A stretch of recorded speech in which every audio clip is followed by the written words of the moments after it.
မြေခွေးဘရင်ဟာတောထဲမှာစုပ်ကစားနေတဲ့တောပိုင်သမီးကိုကြည်ရင်ပြောလိုက်တယ်ဒီကောင်မလေးကဝိညာဉ်တော်တော်တတ်လာပဲငါရဲ့မော်ချင်းစင်မှာ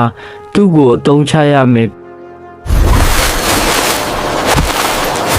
ပြီးတာနဲ့ကောင်မလေးထန်ကြီးတက်ပြီးကောင်မလေးကမြေခွေးကိုမြင်တော့လန့်သွားတယ်ဒီတော့မြေခွေးဘရင်ကကိုကိုမကြောက်ပါနဲ့မင်းကလေးကိုကမြေခွေးဘရင်မှာမင်းလေးကဘရင်ကတော့မဖြစ်ချင်ဘူးလားကောင်မလေးကလည်းအိုး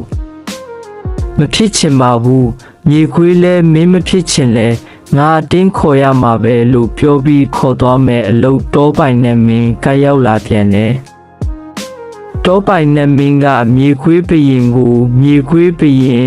မင်းဒီနေထွက်သွားမြေခွေးလဲငါမသွားဘူးဆိုရင်ရောလို့ပြန်ပြောတယ်ဒီလိုနဲ့တယောက်တစ်ခွန်းစကားများကြရင်စတင်တိုက်ခိုက်နေကြတယ်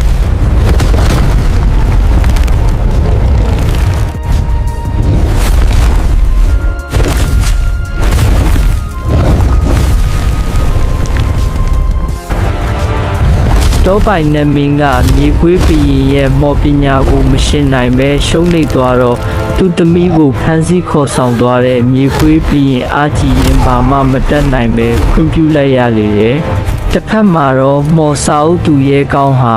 တောထဲကိုရောက်လာတာနဲ့အန်ဒီရဲ့အငွေ့တက်ကိုခံစားမိလေတယ်တခဏမှာမော်ဝင်ကြားတစ်ကောင်ရောက်လာပြီးကောင်လေးကိုတိုက်ခုကပါတယ်သူရဲကောင်းမော်စာအုပ်ထုတ်ပြီးရွတ်ဖက်စဉ်မော်ဝင်ကြားကမိန်းကလေးတစ်ယောက်အသွင်ခံဆင်းပြီးတိုက်ခိုက်ကြပြန်တယ်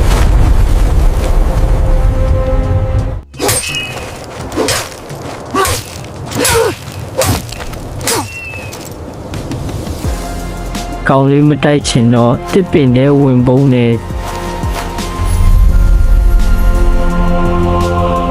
ဂျာမလီကမရမကလိုက်ရှာပြီး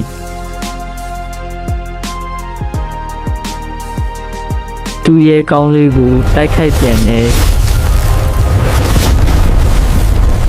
သူရဲ့ကောင်းကဒီတစ်ခါတိုင်းမှဖြစ်တော့မယ်လို့နားလည်လိုက်ပြီးဂျာမလေးကိုပြန်တိုက်တော့ဂျာမလေးမခံနိုင်တော့ပဲမော်ဝင်ကြားအသွင်ဖန်ဆင်းပြီး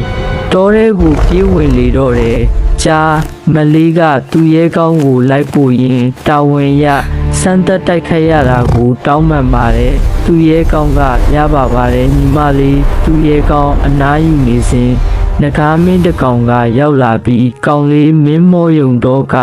နဂါဆိုင်ရာမြစ်ကိုလာခဲ့ပါလို့ဆင်ခေါ်လိုက်တယ်သူရဲ့ကောင်းရောက်လာတော့နဂါမင်းကကောင်လေးမင်းမြေခွေးဘရင်ကိုရင်ဆိုင်ပြီးတောပိုင်သမီးကိုသွားခဲ့တင်ရမယ်မင်းရည်ချင်းကိုငါစစ်ကြည့်မယ်သူရဲ့ကောင်းကဟုတ်ခဲ့ရပါတယ်နဂါမင်းသူရဲ့ကောင်းကိုအရေးချင်းစစ်ပြီးနောက်ကောင်းလေးမင်းတော်ပါတယ်ဒါပေမဲ့တတိထားပါမင်းဟိုရောက်ရင်ဒီထက်အများကြီးခက်ခဲအောင်မယ်ကောင်းလေးလည်းဟုတ်ခဲ့ပါပြောပြီးနဂါမင်းလမ်းပြရာသို့သွားလေတော့တယ်